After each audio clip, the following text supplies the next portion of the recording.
আসসালামু আলাইকুম ওরহমতুল্লাহি ওয়াবারাকাতুহু।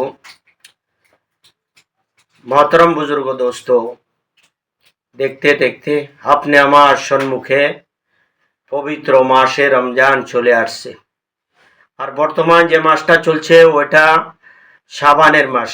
আল্লাহ নবী সাল্লাল্লাহু আলাইহি সাল্লাম বলেছেন যে শাবানটা হয়েছে মাহে শাবান, এটা আমার মাস, আর মাহে রমজান আল্লাহর মাস। তো মাহে শাবানের মাধ্যমে এমন এক বাবরকত রাত আছে যে রাতের মাধ্যমে নাকি সমস্ত ফয়সালা হয়। তো যেটার নাম নাকি শবে বরাত। শবে বরাত সব মানে রাত্র, বারাত মানে বরকতওয়ালা রাত বা বরকতওয়ালা রাত।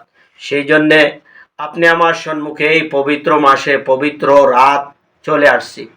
বলা হয়েছে যে আসমানের ফরিস্তা সমূহ প্রত্যেক দিন রাত্রের তিহাই অংশ, তৃতীয় অংশের মধ্যে আসমানের দরওয়াজা সমূহ খুলে দেয়, কিন্তু 2 দিন অর্থাৎ শবে বরাত শবে কদরের সন্ধ্যা থেকে নিয়ে সুবে সাদিক পর্যন্ত অর্থাৎ ফজর পর্যন্ত আসমানের দরওয়াজা সমূহ আল্লাহ পাক ফরিস্তাগুলো কি করে খুলে রাখে।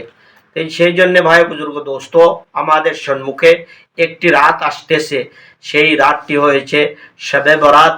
তো আল্লাহর আসমানের দরওয়াজা সমূহ ফরিস্তা সমূহ খুলে দিবে। আমরা যে পারি আমল করে আল্লাহর কাছে পেশ করব।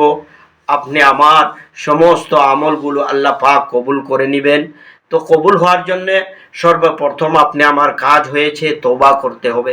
ইনশাআল্লাহ ইখলাসের সহিত তওবা করে চোখের জল ফেলে আল্লাহর কাছে আপিল করব। আল্লাহ পাক নিশ্চয় আপনি আমার দোয়াকে তওবাকে কবুল করে নেবেন। একটি এলান হয়েছে, এই শবে বরাত শাবান মাসের 14 তারিখ দিন গয়ে রাত্র।